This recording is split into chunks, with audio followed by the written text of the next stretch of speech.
एक शख्स को जेल जाना था। अब जेल जाने के लिए जाहिर है उसे कोई जुर्म करना था। उसने एक मोटरसाइकिल चोरी की और पकड़ा गया। अब वो जेल पहुंच चुका था। उसका आधा काम पूरा हो चुका था। अब उसे बाकी का काम करना था। काम एक कैदी को कत्ल करना था। कैदी भी कोई ऐसा वैसा नहीं, बल्कि एक ऐसा गैंगस्टर जिस पर 40 से ज्यादा मुकदमे दर्ज थे। फिर मौका मिलते ही एक रोज उसने उस गैंगस्टर को 6 गोलियां मारकर जेल के अंदर ही उसका कत्ल कर दिया। जान खतरा है, बस इतना बताना चाहते हैं कि कोई वरिष्ठ अधिकारी और हर्ष सिंह और काना है बच्चा सिंह लोग मेरी हत्या कराना चाहते हैं। ठीक है, फर्जी मेरे ऊपर मुकदमा लगवा के। मैं आशीष रंजन छोटू सिंह, जो अमनवा का हत्या हुआ अंदर में, मैंने करवाया है।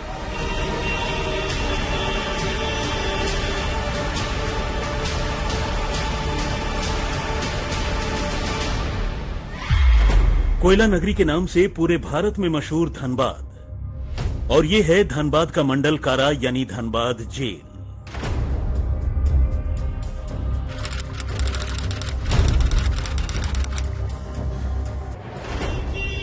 धनबाद के इसी मंडल कारा में दोपहर 3 बजते बजते अचानक एक ऐसी वारदात हुई कि जेल तो क्या, पूरा का पूरा धनबाद शहर ही थर्रा उठा।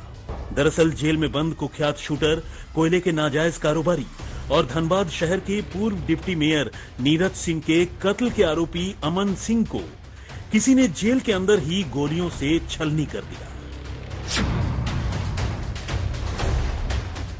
अमन सिंह पिछले कुछ दिनों से जेल के अस्पताल में ही भर्ती था।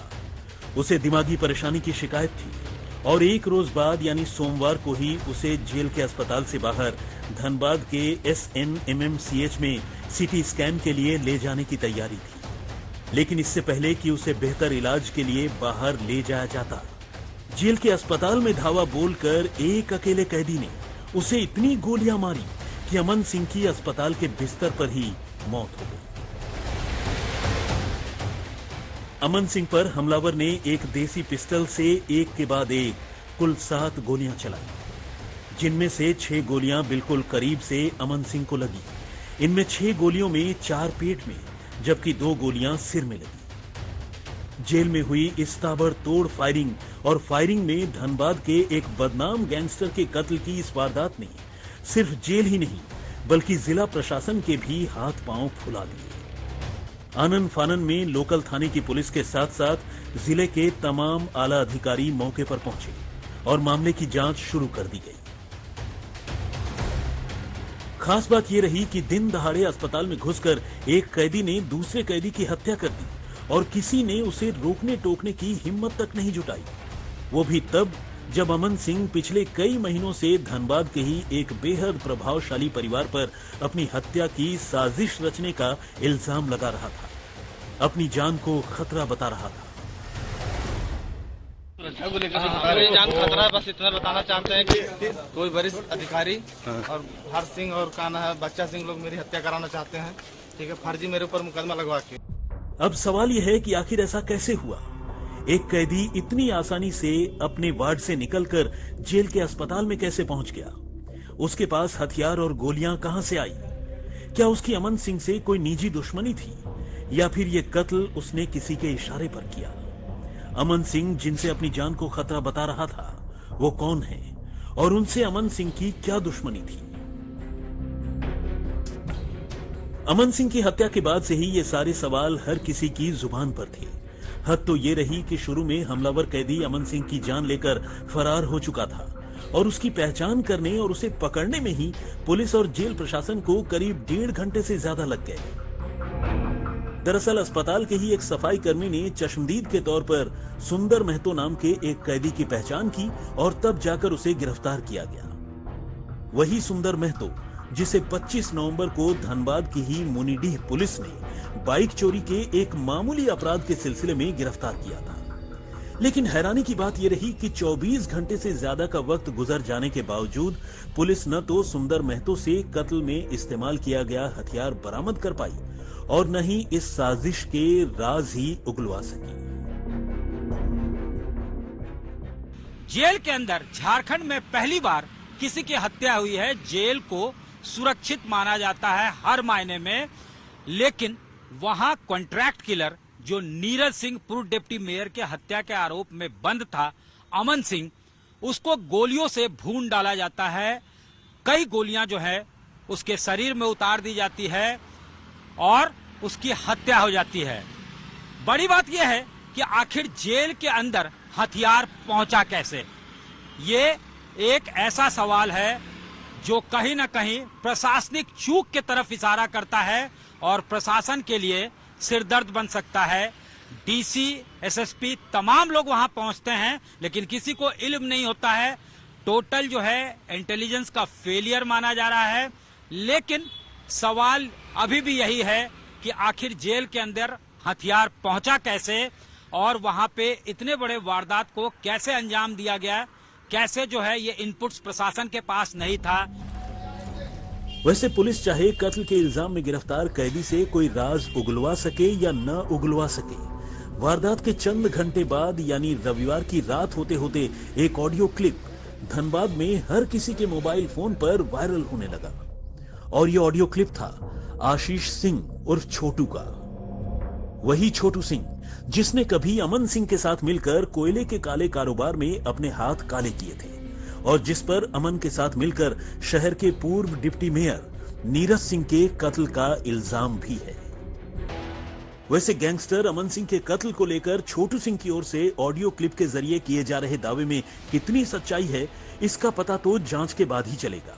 लेकिन यूपी के रहने वाले अमन सिंह की झारखंड के जुर्म की दुनिया में एंट्री, उसके हाथों नीरज सिंह के कत्ल और अब जेल में अमन सिंह के कत्ल की पूरी कहानी को समझने के लिए आपको सबसे पहले धनबाद में कोयले के काले कारोबार के इर्द गिर्द पनपते जुर्म के काले कारोबार को समझने की जरूरत है। तारीख गवाह है कि धनबाद में कोयले के काले कारोबार के इर्द गिर्द छोटे बड़े कई माफिया सरगनाओं की दुनिया भी आबाद होती रही है, जो कोयले की खुदाई का ठेका लेने के साथ साथ नाजायज कोयले की खुदाई से भी करोड़ों कमाते रहे हैं। और इस करोड़ों की काली कमाई के चक्कर में एक दूसरे का खून बहाने और लाशें बिछाने से भी बाज नहीं आते हैं। और कोयले के ऐसे ही काले कारोबार से नाम जुड़ता है धनबाद के दो ऐसे परिवारों का जिन्हें रघुकुल और सिंह मेंशन के नाम से जाना जाता है। रघुकुल यानी दबंग बच्चा सिंह की सल्तनत, कभी जिनके भतीजे नीरज सिंह, हर्ष सिंह और एकलव्य सिंह कोयले के काले कारोबार पर राज किया करते थे। लेकिन 2017 में नीरज सिंह की हत्या के बाद नीरज सिंह की पत्नी पूर्णिमा जहां कांग्रेस से विधायक बन गई, वहीं कोयले के बाकी का कारोबार हर्ष सिंह और एकलव्य सिंह संभालते रहे। दूसरी ओर सिंह मेंशन भी शुरू से ही कोयले के काले कारोबार में अपना दखल रखता रहा। इसकी शुरुआत सूर्यदेव सिंह ने की और उनके जाने के बाद उनकी आने वाली पीढ़ी के संजीव सिंह, रागिनी सिंह और सिद्धार्थ गौतम ने यह कारोबार संभाला। जबकि सूर्यदेव सिंह के जाने के बाद उनकी पत्नी कुंती सिंह ने सियासत के साथ साथ अपने बच्चों को इस कारोबार के गुर सिखाए।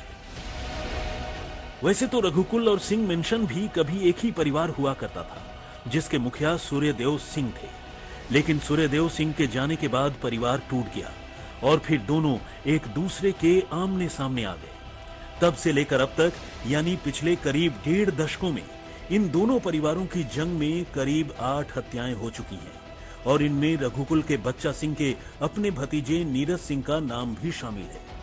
इल्जाम है कि नीरज सिंह की हत्या सिंह मेंशन के इशारे पर हुई, जिन्होंने इस काम के लिए अमन सिंह और छोटू सिंह सरीखे शूटरों को हायर किया था। लेकिन वो कहते हैं ना कि जब घात होता है तो अक्सर प्रतिघात भी होता है।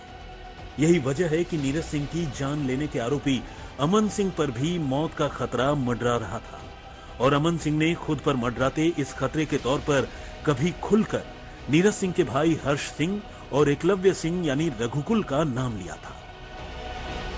और अब उसी अमन सिंह की जेल में हत्या कर दी गई, जिसकी जिम्मेदारी किसी और ने नहीं बल्कि कभी उसके साथ जुर्म की दुनिया में हम कदम रह चुके छोटू सिंह ने लेने की बात कही।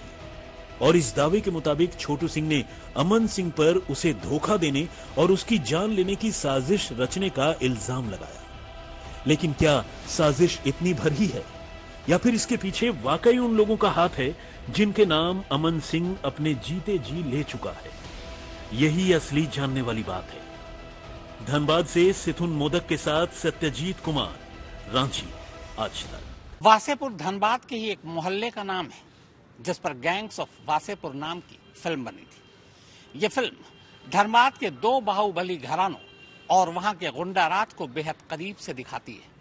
दरअसल धनबाद में इन्हीं दो बाहुबली घरानों और कोयले पर कब्जे को लेकर कई और गुंडा पनपे और उन्हीं में से एक था मुन्ना बजरंगी का चेला अमन सिंह। अरे जान खतरा, बस इतना बताना चाहते हैं कि कोई वरिष्ठ अधिकारी और हर्ष सिंह और काना है बच्चा सिंह लोग मेरी हत्या कराना चाहते हैं। ठीक है, फर्जी मेरे ऊपर मुकदमा लगवाते हैं। रविवार की दोपहर को धनबाद जेल में हुई गैंगस्टर अमन सिंह की हत्या की वारदात ने धनबाद से लेकर यूपी तक में भूचाल ला दिया है। असल में जेल में बंद होने के बावजूद अमन सिंह की हत्या जिस शातिराना तरीके से की गई, उसे लेकर कई सवाल उठ रहे हैं। सबसे बड़ा सवाल तो यही है कि अमन सिंह की हत्या को लेकर जो दावा किया जा रहा है, क्या उसका सच उतना ही है या फिर कहानी कहीं उससे भी आगे है।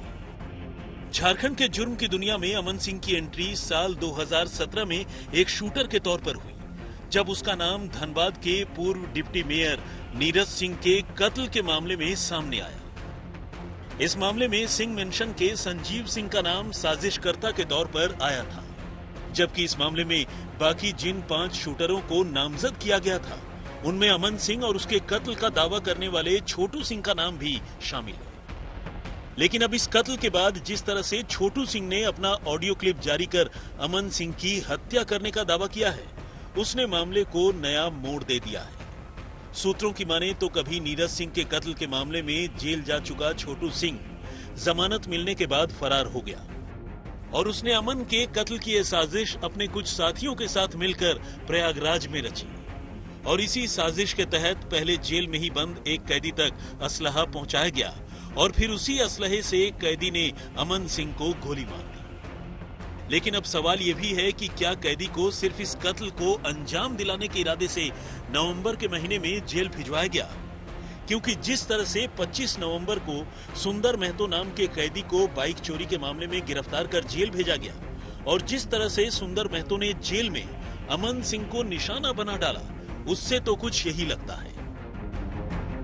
फिलहाल इस मामले में रघुकुल या सिंह मेंशन की ओर से कोई बात नहीं कही गई है, लेकिन जिस तरह अमन सिंह अपनी कत्ल की साजिश के पीछे सिंह मेंशन का हाथ होने की बात कहता रहा है, उसे देखते हुए सिंह मेंशन का भी जांच के दायरे में आना तय है। और सबसे बड़ा सवाल यही है कि ये सिर्फ छोटू सिंह से अमन सिंह की दुश्मनी का रिजल्ट है या फिर इस कत्ल में सिंह मेंशन की भी भूमिका है, जैसा कि अमन सिंह अपने जीते जी कहता रहा है।